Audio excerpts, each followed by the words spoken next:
Dans le vaste et imposant monde de la Rome antique, le pouvoir ne se conquit pas seulement par l'épée et les légions. Imaginez la Méditerranée, non pas comme une mer calme, mais comme un champ de bataille bleu, où le silence des eaux pouvait être rompu à tout moment par des cris de guerre et le bruit du bois qui se brise. Pour les Romains, ces eaux inconnues étaient à la fois une porte vers de nouvelles terres et une menace silencieuse qui pouvait engloutir leur empire. Au début, Rome craignait la mer. L'idée d'envoyer leurs forces combattre sur les vagues semblait aussi risquée que d'affronter un ennemi invisible. La terre était solide et fiable, mais la mer était traîtresse et pleine de dangers. Des pirates rôdaient à chaque coin des eaux, prêts à piller des navires imprudents, et la puissante flotte de Carthage dominait la Méditerranée, imposant son contrôle et défiant quiconque osait croiser son chemin. Mais Rome, connue pour son courage et sa détermination, ne pouvait rester à l'écart de ce jeu longtemps. Avec une volonté de fer, les Romains décidèrent que, pour assurer leur empire et protéger leur route commerciale vitale, ils devaient affronter leur peur et prendre les mers pour eux-mêmes. C'est ainsi qu'ils commencèrent à construire une marine qui non seulement naviguait, mais dominait les vagues. Ils se transformèrent de novices hésitants en maîtres de la Méditerranée, créant des stratégies et des innovations qui changeraient à jamais le cours de l'histoire navale. C'est l'histoire de comment une nation terrestre est devenue la reine des mers. Une histoire de courage, d'innovation et, surtout, d'une volonté implacable de conquérir et de protéger. Embarquons ensemble dans ce voyage et découvrons comment la marine romaine a émergé des eaux sombres pour devenir une force inégalée, défiant toutes et tous sur son chemin. Mais avant de continuer, vérifiez si vous êtes déjà abonné, car sur cette chaîne, je vais proposer une série de vidéos comme celle-ci, qui vous aideront à découvrir, étudier et explorer l'Empire romain. À ses débuts, Rome n'était pas connue pour sa force navale. Alors que d'autres civilisations, comme les Grecs et les Carthaginois, développaient leur flotte pour explorer et conquérir, les Romains concentraient leurs énergies sur la terre ferme. L'agriculture, le commerce terrestre et l'expansion de leurs frontières par des légions disciplinées étaient leurs principales préoccupations. L'idée de s'aventurer en haute mer était vue avec méfiance, une tâche pour d'autres peuples. Vers le IVe siècle avant Jésus-Christ, les Romains se limitaient encore à des opérations côtières de petite envergure.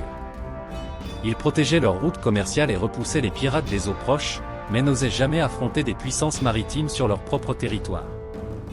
Avec l'expansion de leurs conquêtes et l'augmentation de leurs ambitions, ils commencèrent à réaliser que le contrôle des mers était essentiel à leur survie et à leur croissance. C'est la nécessité de faire face à un ennemi puissant et expérimenté en mer, comme Carthage, qui réveilla Rome à l'importance d'une force navale forte et innovante. La prise de conscience qu'il devait dominer la Méditerranée conduisit Rome à chercher de nouvelles méthodes et stratégies pour construire une marine capable de relever les défis qui se présentaient. Lorsque le Sénat romain décida d'affronter Carthage, il savait qu'il se lançait dans l'une des plus grandes aventures de leur histoire. Carthage n'était pas un ennemi ordinaire, c'était une puissance navale établie, avec des décennies d'expérience dans les batailles navales. Pour rivaliser avec une telle force imposante, Rome avait besoin d'une marine qui soit plus que de simples navires et équipages. Ils avaient besoin d'une innovation qui changerait le cours des batailles. Initialement, les Romains adoptèrent la tactique de l'éperonnage, qui consistait à entrer en collision intentionnellement avec les navires ennemis en utilisant la proue renforcée pour endommager ou couler les embarcations adverses. Cette technique, simple mais efficace, utilisait l'élan des rameurs pour frapper la coque fragile des navires opposés, causant de grands dégâts et les coulant souvent. C'était une tactique directe qui nivelait le champ de bataille naval et permettait aux Romains d'utiliser leur force brute pour combattre les Carthaginois plus expérimentés. Cependant, les Romains réalisèrent rapidement qu'ils avaient besoin de plus que de l'éperonnage pour surmonter l'expérience navale de Carthage. C'est alors que, dans un mouvement stratégique crucial, les Romains réussirent à capturer un navire carthaginois échoué. Cet événement marqua un tournant. En étudiant le navire capturé, les Romains comprirent non seulement les techniques de construction navale de leurs ennemis, mais décidèrent aussi d'utiliser le navire comme modèle pour construire leur propre flotte. Déterminés, ils lancèrent une armada en un temps record, incluant les imposants quinquérèmes, qui se distinguaient par leur puissance et leur robustesse. La véritable innovation vint ensuite, avec l'invention du Corvus, un dispositif révolutionnaire qui changerait à jamais la façon dont les batailles navales étaient menées. Le Corvus permettait aux soldats romains d'aborder les navires ennemis et de combattre comme s'ils étaient sur terre, transformant les confrontations navales en batailles d'infanterie. Avec cette stratégie, Rome commença à remporter des victoires surprenantes, comme lors de la bataille de Mylae, où pour la première fois une flotte romaine vainquit les Carthaginois expérimentés. Avec l'introduction du Corvus, la marine romaine avait franchi une étape importante pour devenir une force redoutable en Méditerranée. Mais Rome ne se contentait pas seulement d'imiter ou d'adapter, elle cherchait constamment à s'améliorer et à innover. L'adaptation et la créativité étaient des marques de fabrique des Romains, et c'est précisément cette mentalité qui a conduit à leur succès naval. Lors des premières batailles, le corvus s'est avéré être une arme efficace, transformant le combat naval en une extension du champ de bataille terrestre, où les légionnaires romains avaient un grand avantage. Cependant, les Romains se rendirent compte que le corvus présentait certains inconvénients, notamment en mer agitée, où le poids supplémentaire rendait les navires moins stables et plus susceptibles de couler. Néanmoins, l'une des tactiques les plus anciennes et les plus efficaces que Rome ait appris à utiliser était l'éperonnage, qui consistait à entrer en collision intentionnellement avec les navires ennemis en utilisant la proue renforcée pour endommager ou couler les embarcations adverses.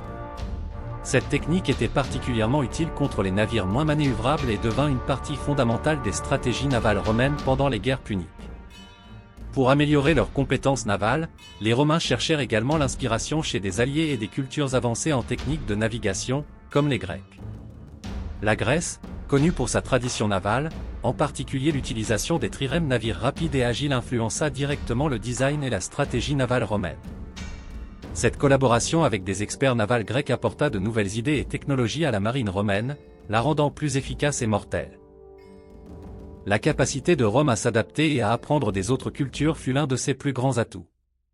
Bien qu'ils aient affronté les Grecs dans diverses batailles et guerres, les Romains reconnaissaient aussi la valeur des connaissances navales grecques. La Grèce, connue pour sa tradition maritime et son excellence en construction navale, avait beaucoup à offrir en termes de techniques avancées de navigation et de conception de navires. Après la conquête de la Grèce et l'absorption de sa culture, Rome incorpora des experts navals grecs dans ses propres rangs. Les connaissances grecques sur les trirèmes, navires légers et rapides utilisés pour des manœuvres rapides en combat, influencèrent directement le design et la stratégie navale romaine. Plutôt que de se fier uniquement à la force brute et à l'éperonnage, Rome commença à adopter des tactiques plus raffinées, combinant agilité et puissance dans leurs opérations navales. Cette collaboration culturelle améliora non seulement l'efficacité de la marine romaine, mais illustra également la capacité de Rome à apprendre de ceux qu'elle avait conquis, utilisant ses connaissances pour renforcer encore sa position comme la puissance dominante en Méditerranée. Avec la marine romaine consolidée comme une force redoutable en Méditerranée, une nouvelle menace commença à émerger, les pirates. Ceux-ci n'étaient pas de simples voleurs des mers, ils représentaient une menace importante pour les routes commerciales essentielles à la survie et à la prospérité de Rome. Le commerce maritime apportait non seulement des richesses, mais aussi les céréales nécessaires pour nourrir la population croissante de Rome. Si les pirates n'étaient pas contenus, la survie même de l'Empire serait en jeu. En 67 avenue Jésus-Christ, la situation atteignit un point critique. Les pirates devinrent suffisamment audacieux pour attaquer le port d'Ostie, aux portes de Rome, interrompant le flux de fournitures vitales. Pour faire face à cette menace croissante, le Sénat accorda des pouvoirs spéciaux à Pompée, l'un des généraux les plus respectés de Rome. En une campagne de seulement 3 mois, Pompée mobilisa une grande flotte et lança une offensive coordonnée. Pompée divisa la Méditerranée en plusieurs zones, déléguant des commandants pour patrouiller chaque secteur. Sa stratégie systématique et décisive aboutit à la capture de milliers de pirates et à la destruction de leurs bastions.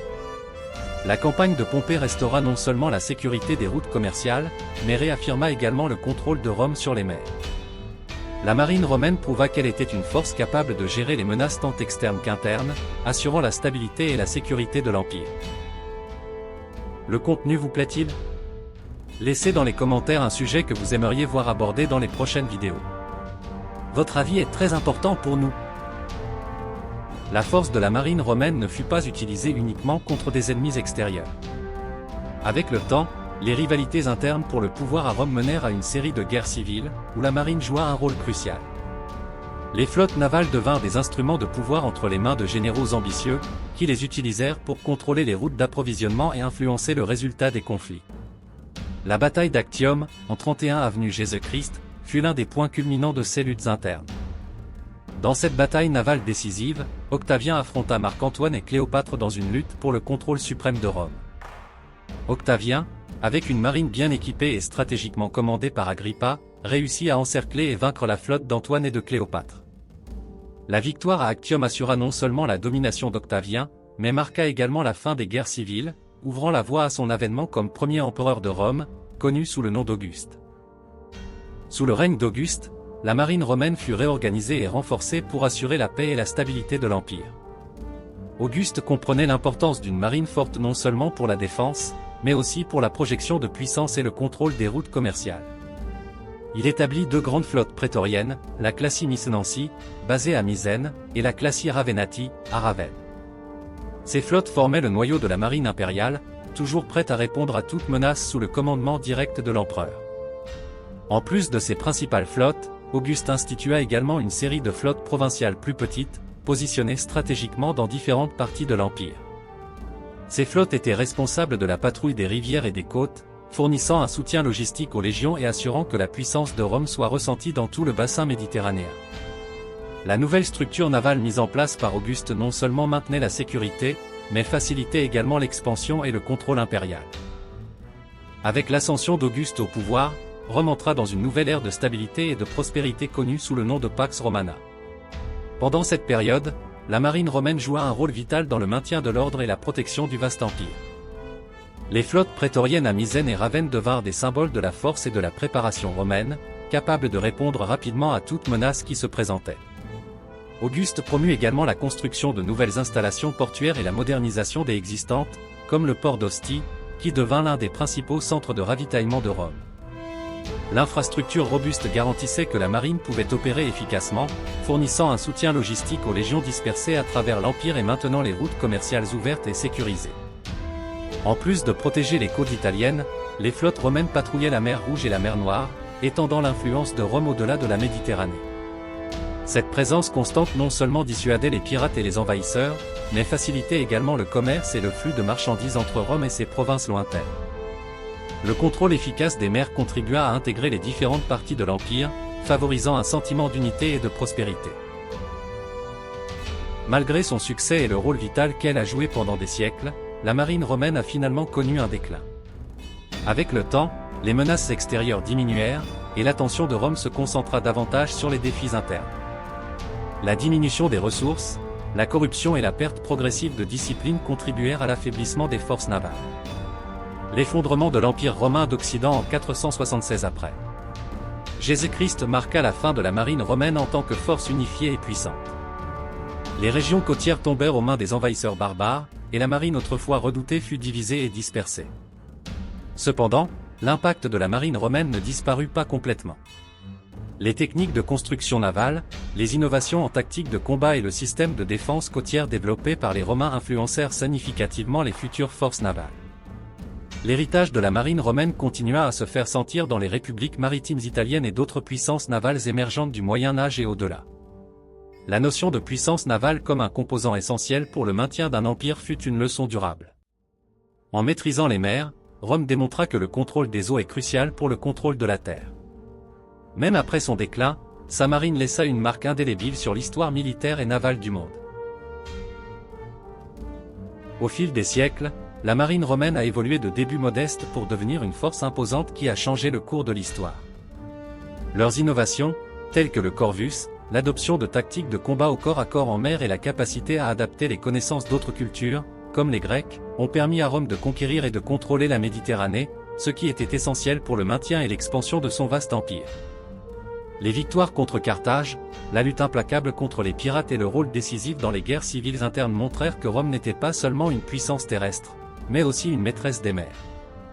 Sous le commandement d'Auguste, la marine s'est consolidée comme un outil essentiel de paix et d'ordre, protégeant les routes commerciales et assurant l'unité de l'Empire. Même après son déclin, l'héritage de la marine romaine est resté. Elle a laissé des leçons précieuses sur la stratégie, l'innovation et l'importance de maîtriser les mers pour toute nation aspirant à une puissance durable. L'histoire de la marine romaine n'est pas seulement un récit de conquête et de bataille, mais aussi un témoignage de la capacité d'adaptation et de résilience d'un peuple qui, contre toute attente, est devenu l'un des plus grands empires que le monde ait jamais connu. Si vous avez aimé en savoir plus sur la puissante marine romaine et son impact sur l'histoire, n'oubliez pas de mettre un « j'aime » à cette vidéo, de la partager avec vos amis et de vous abonner à notre chaîne pour plus de contenu fascinant sur l'histoire ancienne. Merci de nous avoir accompagnés dans ce voyage. À la prochaine!